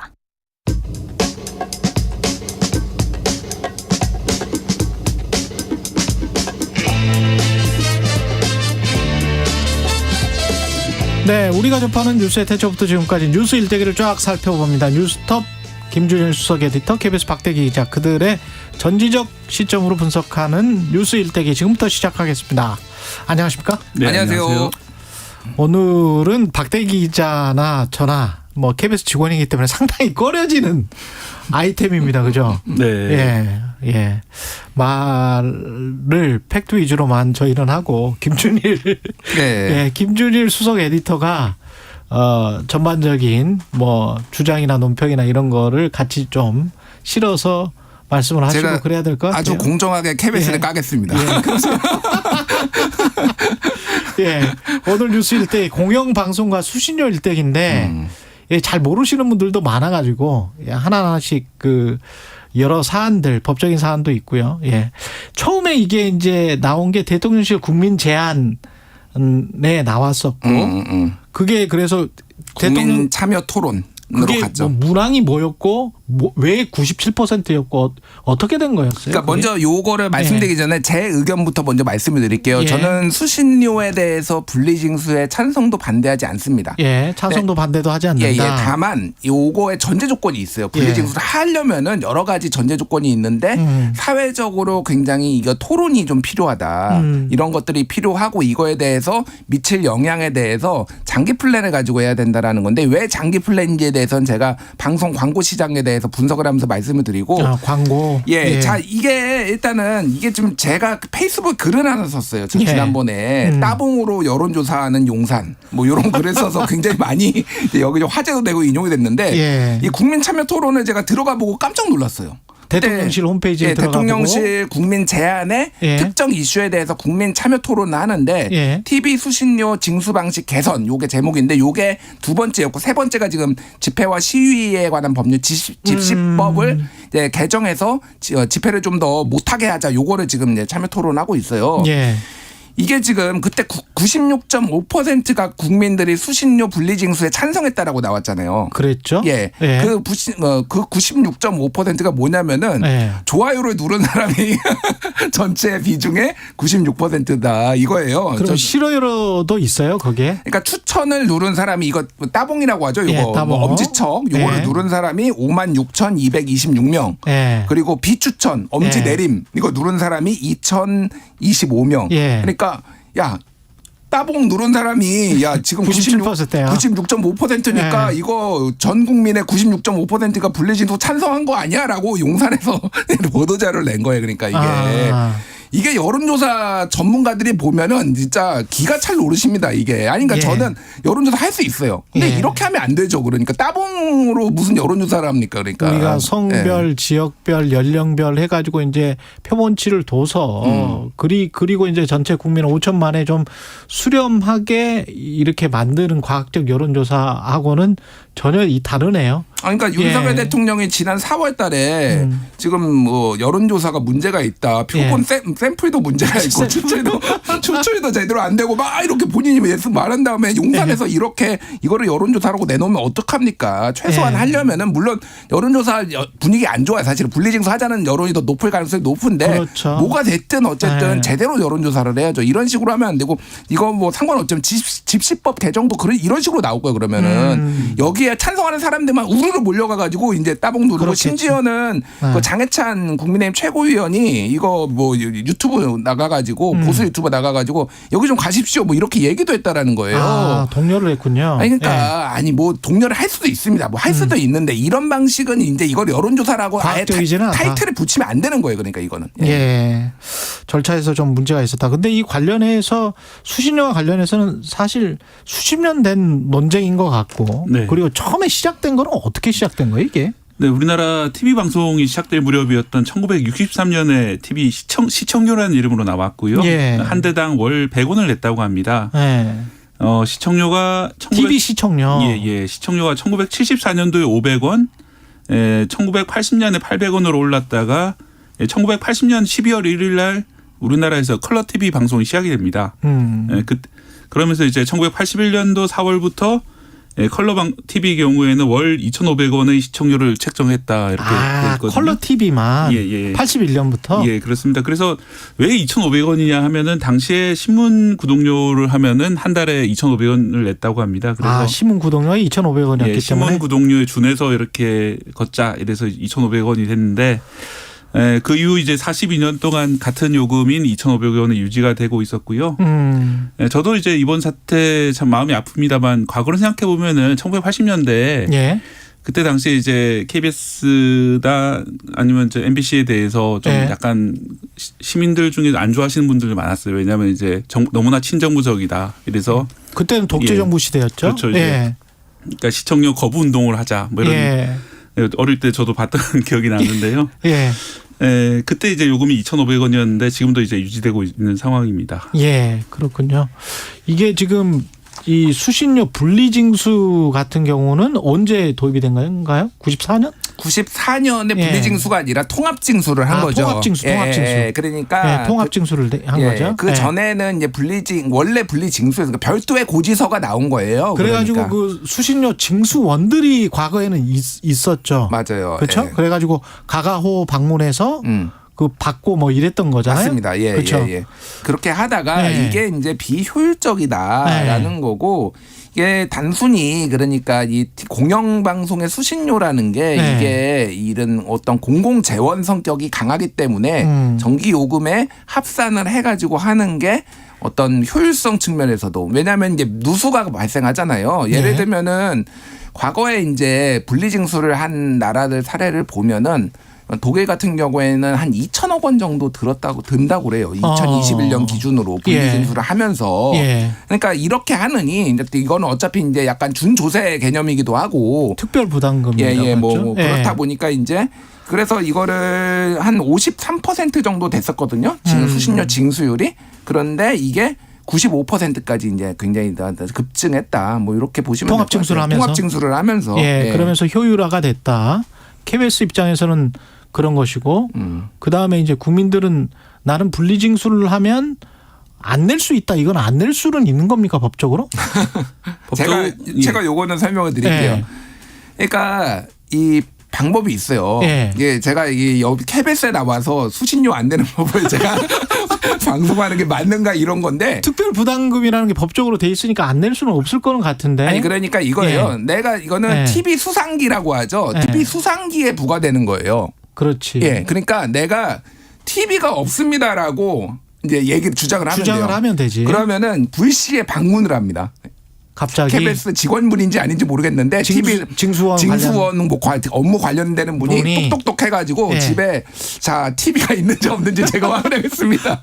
근데 아니 안 열어주면 되잖아. 주거 침입인데. 그러니까 한 번만 그런 게 오는 게 아니라 한 두어 번 와요. 그래서 진짜 없네. 잠깐 감춘 게 아니네. 이렇게 되면은 귀찮아서 이게 빠져요. 그런데 이제 이렇게까지 정말로 해야 되나? 이제 그래서 사람들이 너무 귀찮은 거지. 야 그래 2,500원 정도는 낼 수 있는 거 아니야? 뭐 이렇게 하니까 사실 안 하는 건데 정말로 진짜 내기 싫으신 분은 그렇게 하시면 돼요. 예. 우리 집에 TV가 없다라는 거를 본인이 여러 차례 입증을 하시면 됩니다 지금. 예. 근데 이런 논리도 있잖아요. 나는 IPTV랄지 뭐 케이블 TV를 통해서 뭐 보는데 공중파를 통해서 지상파를 통해서 보는 사람이 요새 어딨냐. 과거에는 이제 공중파 지상파 안테나가 TV에 있었어요. 기억나시겠지만 그런 게 근데 이제 인터넷이 발달해 가지고 근데 이제 그런 것들은 한 10,000원씩 된단 말이죠. 그걸 통해서 한꺼번에 이렇게 쏘는니까 그걸 통해서 보는 사람들이 도시에는 대부분이니까 그 뭐 지상파를 통해서 내는 거는 나는 수신료는 나는 안 내도 되는 거 아니야? 왜 이중 부담이야? 이런 논리로 이제 접근하시는 분들도 많을 것 같더라고요. 그러니까 요거는 이제 이 수신료의 성격에 대해서 이제 좀 이제 관점 자체가 다른 것 같아요. 그러니까 정의 자체가 다른 거죠. 지금. 정의 자체가 다른 거예요. 그러니까 한쪽에서는 나는 넷플릭스 OTT 보는데 이거 이렇게 이거는 KBS는 안 보는데 내가 왜 내? 라고 하는 거가 있는 건데 공영방송의 이제 존재 이유 뭐 이런 거죠. 그러니까 공영방송은 다른 상업방송이나 이런 데서 못하는 것들을 해야 되는 거고 이를테면 재난주간 방송이고 뭐 여러 가지 이제 하는 게 있잖아요. 좀 말씀드리면 장애인 방송이라든지 뭐 그다음에 해외 교포들을 위한 방송이라든지 여러 방송들이 있죠. 그러니까 실제로 채널 수가 굉장히 많습니다. KBS 같은 그거를 유지하기 위해서 이거는 사회의 공공선이라는 관점인 거죠. 그러니까 그렇게 해서 이제 부담을 하는 거고 또 하나는 점점 이제 이런 OTT나 이런 게 늘어나고 상업 방송이 늘어날수록 이 영역이 더 지금 해외를 봐도 축소되고 있다라는 거예요. 그러니까 이 영역을 하기 위해서 오히려 세금을 늘려서 세금을 넣는 국가들도 있습니다. 유럽 국가들에는 아예. 그러니까 수신료 방식이 아니라 아예 이거를 세금으로 해버리자. 이렇게 이제 바뀌는 거예요. 그러니까 이게. 아까 그 소비자들이 그렇게 생각하시는 분들이 분명히 많을 것 같아서 제가 하는 방식을 소개를 해드리면 돈도 좀 줄일 수가 있어요. 어떤 방식이냐면 그 천물점에 가셔가지고 5,000원짜리 안테나를 사시면 됩니다. 어떤 TV에든 다 연결이 되거든요. 그러면 연결을 해놓으면 우리 집 같은 경우는 지상파밖에 안 나와요. EBS, KBS, 그 다음에 MBC, SBS밖에 안 나옵니다.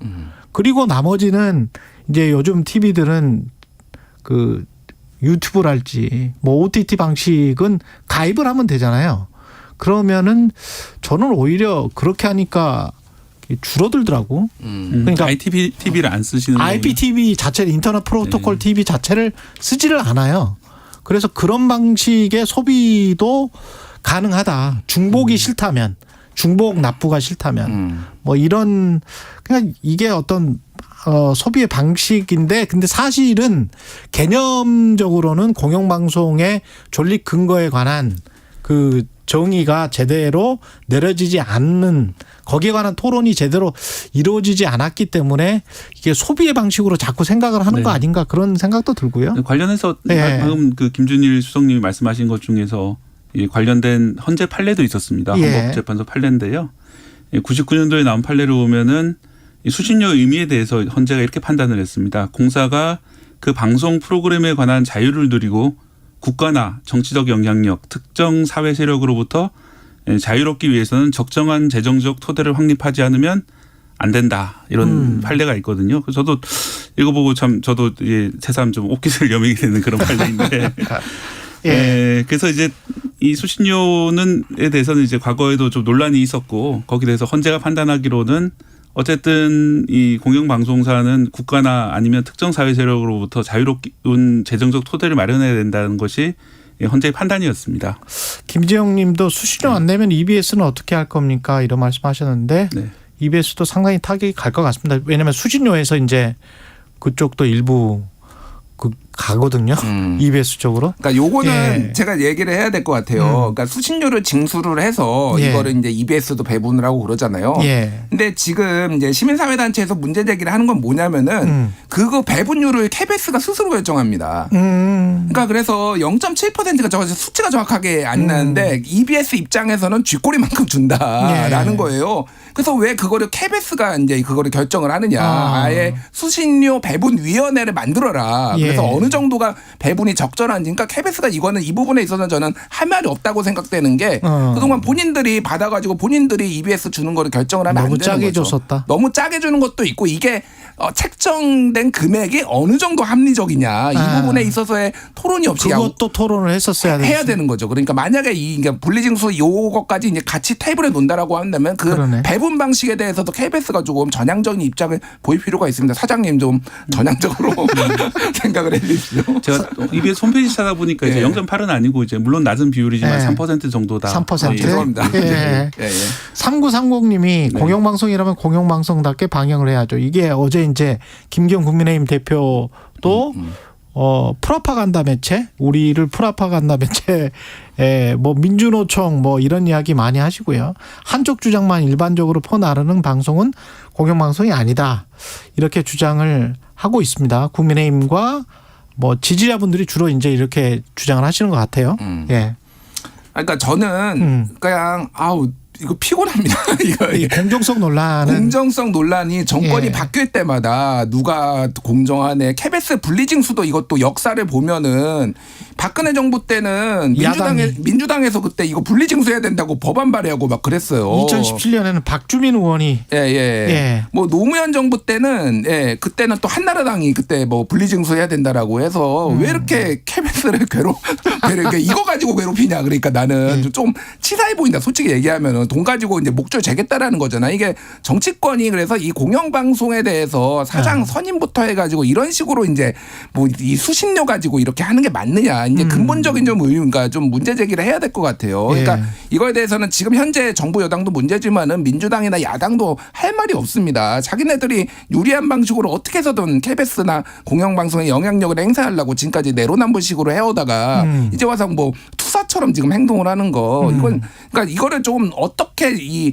수신료 분리징수 뭐 요거 테이블에 올라왔으면은 이거와 관련돼서 공영방송의 역할 이런 거 위상 재정립 뭐 그리고 어떻게 하면 외풍으로부터 이거를 좀 막을 수 있는지 이런 것까지 좀 같이 테이블에 올려놨으면 좋겠어요. 사실은 이거를 분리징수 얘기만 띡 해버리면은 이게 다 언론 문제가 자유와 언론 독립 차원에서도 논의가 돼야 된다. 준이보리님, 다른 나라들은 어떻게 수신료를 걷어가나요? 박대기 기자, 제가 할까요? 제가 설명을 드릴게요. 독일 얘기를 드릴게요. 독일은 2014년부터 TV 수상기 여부와 관련 없이 징수를 해가고 있습니다. 수상기 여부와 관련 없이? 가구당 이제 하고 거기는 있어요. DW죠. 거기 그래서 약간 이제 거기에서도 그래서 기계만 있으면은 그러니까 무슨 얘기냐면 TV가 없어도 스마트폰이 있으면은 볼 수 이제 뭐 수신료를 받아가는데 거기서도 나는 스마트폰도 없다. 이거 볼 방법이 아무것도 없다라고 입증을 하면은 또 안 받을 수는 있대요. 안 될 수는 있대요. 그런데 한 25,000원 내요. 거기가. 월에 25,000원. 월 25,000원? 예. 그러니까 한국이 지금 월에 2,500원 내고 1981년 이후로 오르지 않았으니까 굉장히 다르고 제일 요즘 많이 언론에 나오는 게 BBC 사례거든요. 2028년 3월에 수신료 폐지하기로 했다. 이런 언론 보도가 계속 나와요. 그래서 수신료가 폐지가 대세다라는 건데 자, 이게 맥락이 있어요. 이게 보리스 존슨 총리가 날아갔잖아요. 그 코로나 때 파티해가지고 그것 때문에 날아갔잖아요. 그거를 제일 열심히 보도한 게 BBC예요. 그렇죠. 그러니까 그때 장관이 나와가지고 야, BBC 얘네 수신료 이거 없애라고 해가지고 법적으로 2028년 3월까지 계약이 돼 있어요. 수신료를 받도록 돼 있으니까 그 이후에 연장을 안 하겠다라고 정치적 압력을 행사한 거예요. 그런데 실제로 그 이후에 이게 정말로 없어질지 안 없어질지는 불확실합니다. 그러니까 뭐 이런 상황인 거예요. 그래서 다른 나라도 수신료 가지고 치사하게 이렇게 하고 하는구나라는 선진국도 이런 사실은 미국에서도 비슷한 사례가 있었고요. 연방정부에서 보조금을 미국 같은 경우는 주거든요. PBS든 NPR이든. 근데 이제 논조 자체가 공화당 입맛에 안 맞았나 봐요. 그래서 그거 뭐 깎는다고 해서 난리가 났었던 적이 있습니다. 프랑스 국민들은 작년부터 이제 수신료를 내지 않고 있다 이런 보도들이 많이 나오는데 수신료는 내지 않지만 이게 이 세금으로 걷어가지 않습니까? 이거? 예, 그러니까 수신료가 없어진 건 맞아요. 예. 근데 요게 말씀하셨다시피 한쪽 얘기만 지금 들은 건데 예. 아예 이거를 이제 주민세, 그러니까 정확하게는 프랑스의 수신료는 주민세 공동부가 되고 있는데 2023년에 주민세를 폐지하기로 결정했기 때문에 수신료를 다른 방식으로 이제 부과할 수밖에 없는 거예요. 그래서 아예 부가가치세를 아예 만들었어요, 별도로. 예. 그러니까 주민세가 맞아요. 없어진 거예요. 부가가치세를 만들어가지고 여기에서 걷어가지고 수신료에 해당되는 거를 재원을 조달한다는 거니까 이것도 수신료가 프랑스가 없앴다 이것도 이제 사실은 왜곡이나 마찬가지죠. 그러니까. KBS도 이 논의를 사실은 1TV, 2TV 이 포함해서 전부 다 광고를 받지 않고 뭐 클린 TV로 또는 뭐 라디오도 다 마찬가지로 그렇게 콘텐츠를 제공을 공익적으로 한다면 네. 그게 가장 바람직한 모습이긴 할 텐데. 예, 그렇다면 그죠? 이제 하지만 아까 보신 것처럼 예. 이보다 10배 많이 받는 이제 그런 이제 상황이 될 상황이 테고. 될 때면 충분히 가능하겠죠. 그러면. 예. 근데 이제 만약에 KBS 같은 경우에 수신료를 받지 못하게 된다면 광고 시장이 분명히 뛰어들 거란 말이죠. 네. 얘가 말씀하시죠. 네. 제가 이게 가장 조금 이게 KBS 분리징수를 얘기하시는 분들이 지금 근시안적으로 얘기를 하는 건데 자, 작년에 KBS 매출이 1조 5천억 원 정도 되거든요. 이 중에서 수신료가 6,900억 원 정도 되니까 전체의 46.8% 한 7천억 원 됩니다. 그리고 광고가 17.8%, 협찬 4.8% 뭐 등등등이에요. 뭐 방송료, 콘텐츠 판매도 있고. 자, 그런데 만약에 분리징수를 하게 되면 현재 7천억 원 작년에 걷었잖아요. 이게 KBS의 추산으로는 1,000억 원까지 떨어질 수 있다라는 거예요. 그럼 7천억 원에서 1,000억 원 빼면 6천억 원이잖아요. 예. 6천억 원을 어떤 방식으로든 KBS는 지금 메울 수밖에 없어요. 그러니까 어떤 식으로. 그러면 어떻게 되느냐. 방송 광고 시장에 이제 제대로 뛰어드는 거예요. 지금 KBS ETV 같은 경우에는 공식적으로는 이제 협찬성 광고 아니면 캠페인성 광고만 이제 받는 걸로 돼 있거든요.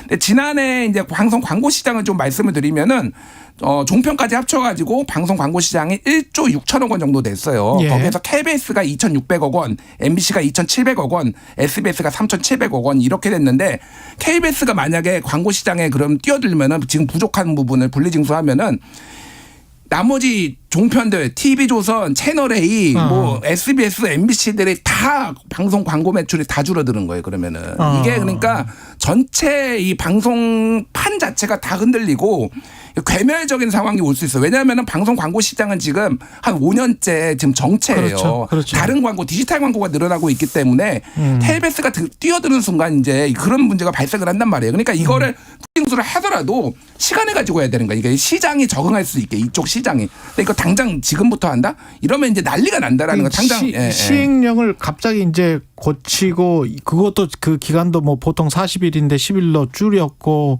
시행령 개정은 이미 입법 예고했고 방통위가 이렇게 막 서두르는 거에 진짜 정치적인 의도가 없는지 그런 것도 좀 살펴봐야 될 것 같은데 절차적으로도 좀 이상한 거 아니에요? 원래 5명이었는데 지금 3명만 있는 상태에서 그냥 2대1로 그냥 쭉 지금 가는 거잖아요. 그러니까 최민희 의원이 방통위원회 적절하냐 이러면은 좀 중립적인 인사냐에 대해서는 논란이 있을 수 있는데 최민희 의원이 민주당에 추천한 지 3달이 됐는데 임명을 안 합니다. 지금. 이유가 없어요. 그냥 임명을 안 하고 있어요. 왜 그러느냐. 그러니까 여기에서 여당의 수적 우위를 정부 여당의 수적 우위를 만들기 위해서 지금 하고 그렇게 임명도 안 하고 있다라는 얘기가 있어요. 그러면 방통위원장도 면직 때 가지고 지금 사실은 대행인 체제나 대행이죠. 김효재 방통위원장 대행. 이게 이런 방식으로 지금 위원장도 없는데 이렇게 밀어붙이는 게 맞느냐라는 거고 지금 입법 예고 기간도 원래는 40일로 해야 되는데 이거 10일로 단축해 버렸어요. 그래서 이게 이제 시민단체에서도 지금 소송을 걸었고 지금 KBS에서도 지금 헌재에다가 지금 이게 가처분 신청 낸다고 하거든요. 이거 분리징수 관련해서. 그러니까 이게 그러니까 저는 할 수도 있다고 보는데 사회적으로 이제 공론 조사를 통해서 이를테면 선거법 제도 개편하듯이 근데 이런 식으로 해버리면은 다 지금 난리가 난 거예요. 그러니까 지금 왜 이런 식으로 빨리 처리를 하려고 하는지 거기에 정치적인 의도가 진짜 없는 것인지에 관해서는 이렇게 빨리 처리하려고 하는 측에서 좀 설명을 해야 될 것 같은데. 설명을 해야죠. 예. 뭐 근데 일설에 이제 뭐 얘기가 도는 거는 올해 가을에 9월에 공영방송을 다 손보겠다. 이거는 뭐 언론에도 썰들로 많이 나왔으니까 예. 총선 기사로. 앞두고 뭐 예. 그런 얘기들이 이제 나오는 거죠. 그러니까 그게 사실이 아니라고 한다라면은 이거에 대해서 절차적으로 더 단계를 밟아가면서 투명하게 해야 되는데 오히려 오해를 자초하고 있다. 공영방송 손보기 이제 이런 게 이제 얘기가 나오는 거죠. 예, 듣고 싶은 이야기만 듣고 진짜 프라파간다 공영방송을 원하는 것 아닌가 이런 질문도 할 수 있을 것 같습니다. 이런 질문이 왔네요. 박대기 기자님, 다양한 미디어 환경 속에서 공영방송에서는 앞으로 어떤 노력이 더 필요하다고 보십니까? 네, 사실 저는 이제 KBS의 가해지는 비판에 대해서도 저희도 귀담아 듣고 반성해야 될 부분이 분명히 있다고 생각을 그렇죠. 합니다. 예. 좀 더 공정한 방송이 되기 위해서 노력을 얼마만큼 해왔냐 뭐 여기에 대해서 저도 그렇게 반성이 되는 부분도 많이 있고요. 예, 그런 점뿐만 아니라 좀 다양한 그런 방송들 특히 이제 BBC 같은 경우에는 아이플레이어라는 걸 통해 가지고 이런 그 좀 시청자들에게 더 다가갈 수 있는 수상기가 아니라 다른 식으로 보는 사람들을 위해서 다가갈 수 있는 것도 많이 시도를 하고 있는데 네. 우리도 좀 다양한 방식으로 시청자들에게 뉴스를 전하는 또는 다른 콘텐츠를 전하는 방식을 만들어야 되는 게 아닌가. 그게 그 수신료 2,500원 을 내는 국민들에 대한 그 보답이 아닌가 생각이 듭니다. 그러니까 요거를 한마디 얘기해야 될 것 같아요. TV 중심으로 하다 보니까 헬스장에 30대 있는데 30대에 다 2,500원씩 부과를 해가지고 이게 뭡니까 이게. 예. 아이 좀 이런 꼼수 좀 하지 마세요 진짜. 그거는 뭐 그렇죠. 이런 논의를 할 때 제대로 한번 그거는 한 업소에 한 번만 2,500원만 부과해야 될 것 같은데. 그러니까 아니면 아예 이런 업소에 대해서는 뭐 10,000원을 낸다. 뭐 이런 식으로 좀 특별한 규정을 만들든지 이거 곱하기 몇 해가지고 막 30대씩 해버리면 화가 안 납니까 이게. 예. 그런데 이게 언론이 질문을 못하는 방식, 언론 자유가 스스로 속박되는 방식으로 마치 광고주가 광고를 끊어버리거나 그리고 광고를 앞으로 안 줄 테니까 받으려면 어떻게 해. 이런 어떤 뉘앙스로 다가가거나 그렇게 일처리가 돼서는 안 되겠습니다. 예, 그거는 정말 조심해야 될 것 같고요. 예, 노래 들으면서 끝내겠습니다.